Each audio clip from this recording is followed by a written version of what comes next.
আজকে একটু মানকচু দিয়ে চিংড়ি মাছ করব। তা কেমন ভাবে করি সেই রেসিপিটাই আজকে তোমাদের সঙ্গে শেয়ার করব। চলো কি কি ইনগ্রেডিয়েন্টস নিচ্ছি সেগুলো আগে তোমাদের দেখিয়ে দিই। এখানে নিয়েছি মানকচু, আর মানকচুটাকে এইরকম স্কোয়ার স্কোয়ার করে কেটে আমি সুন্দর করে সেদ্ধ করে নিয়েছি। আর মানকচুটা এত সুন্দর না, খুব সফট, আর কাটার সময় বোঝা যায় মানকচু ভালো হবে কিনা, যেন একদম সফটলি কাটা হয়ে যায়। তো মানকচু সেদ্ধ করে নিয়েছি। এই পাশে নিয়েছি পেঁয়াজ, এখানে 5টা পেঁয়াজ আছে, এবং কেন আছে এইটুকুনি মানকচুর জন্য সেটা সবই দেখাচ্ছি। এখানে আছে চিংড়ি মাছ, এইখানে আছে মশলা, হচ্ছে দই, টমেটো, কাঁচা লঙ্কা, কিছু গোটা গরম মশলা, সঙ্গে জায়ফল, জয়ত্রী, গোটা জিরে আছে, চিনি একটু নিয়েছি ফোড়নের জন্য, আর আদা রসুন। এবার বলি এত এত মশলা কেন। এখানে আরো জিনিস করব, একসঙ্গে মশলা পেস্ট করে একসঙ্গে আমি মশলাটাকে কষিয়ে নেবো, তাহলে আমার রান্নাও তাড়াতাড়ি হয়ে যাবে এবং সত্যি কথা বলতে কি গ্যাসটাও বাঁচবে। এখানে আমি এর সঙ্গে করব মাটার, একই মশলা যখন তার জন্য একই সঙ্গে একইভাবে কষে নেবো। আর এই পাশে করব বেগুন আর নিম পাতা ভাজা, যেটাকে আমরা নিম বেগুন বলি। তো চলো আজকে শুধু মাংস টাংস কেমন করে সবাই জানে, মানকচুটা কেমন ভাবে করবো সেটাই তোমাদের সঙ্গে শেয়ার করি। এই পাশে তেল নিয়ে নিয়েছি, আর রান্নাটা সম্পূর্ণ হবে সর্ষের তেলে। প্রথমে মানকচু সুন্দর করে ভেজে নেবো। মানকচু সেদ্ধ আছে, জাস্ট একটু ভেজে নেবো, তার জন্য একদম হাই ফ্লেম করে দিয়েছি। সঙ্গে দিচ্ছি হলুদ আর নুন। বাপের বাড়িতে কোনোদিন মানকচু, কচু এই জিনিসগুলো খেতামই না, শিখিনি খাওয়া।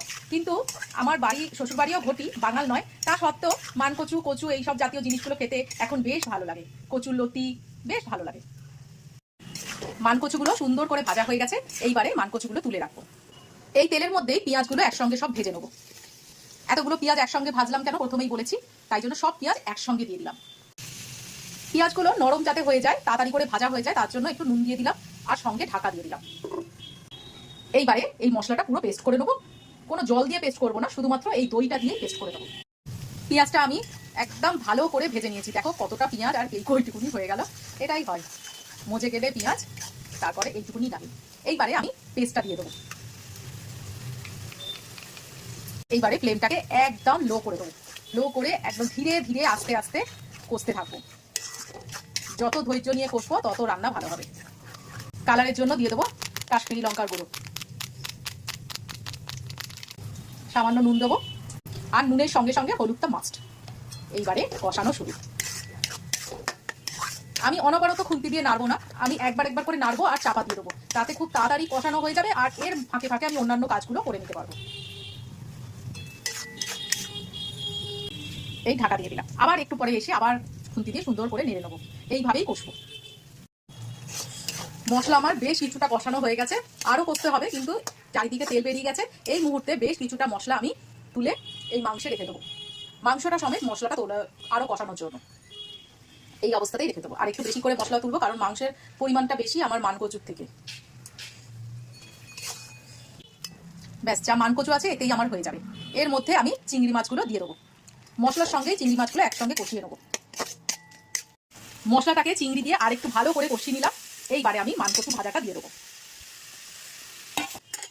আর বেশি কষবো না, অনেকটাই কষা হয়ে গেছে। এইবারে সামান্য একটু গরম জল দিয়ে দেবো। মানকচু অলরেডি সেদ্ধ করা আছে, তাই জন্য অল্পই গরম জল দেবো, কারণ তরকারিটা মাখা মাখা হবে। মশলার সঙ্গেই একেবারে গরম মশলা পেস্ট করে দিয়েছিলাম, তাই জন্য আলাদা করে আর গরম মশলা দিলাম না। একবার এরকম তরকারি করে দেখো, দারুণ খেতে লাগে গরম ভাতে।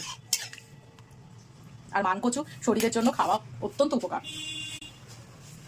এইবারে ঢাকা দিয়ে দিলাম। রান্নাটা আমার পুরো কমপ্লিট। আর মানকচুটা একটু দেখাই তোমাদের। এই মানকচুগুলো দেখো খোসার মতো কিরকম ছেড়ে ছেড়ে আসছে। এইরকম মানকচু হলে না, তাহলে গলাও চুলকায় না, আর খেতেও অপূর্ব লাগে। আর এইরকম চিংড়ি দিয়ে মানকচু হ্যান ত্যান এই তরকারিগুলো থাকলে আমার মাটন ফাটন কিচ্ছু দরকার লাগে না। লাস্টে দিয়ে দেবো ঘি।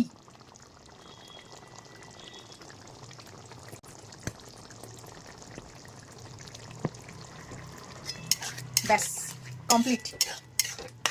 কালারটা দেখো কি সুন্দর এসছে। গরম গরম ভাতে না একদম জমে যায়। আমার তো আর কিচ্ছু নিতে ইচ্ছা করে না। না বাবা, নিজের রান্নার নিজের তারিফ করবো না, তোমরা বলবে কেমন হয়েছে। তো আজকের মতো এই রান্নাটা এখানেই শেষ করলাম। কালকে আবার একটা নতুন রান্না নিয়ে তোমাদের সামনে হাজির হব। তো টাটা।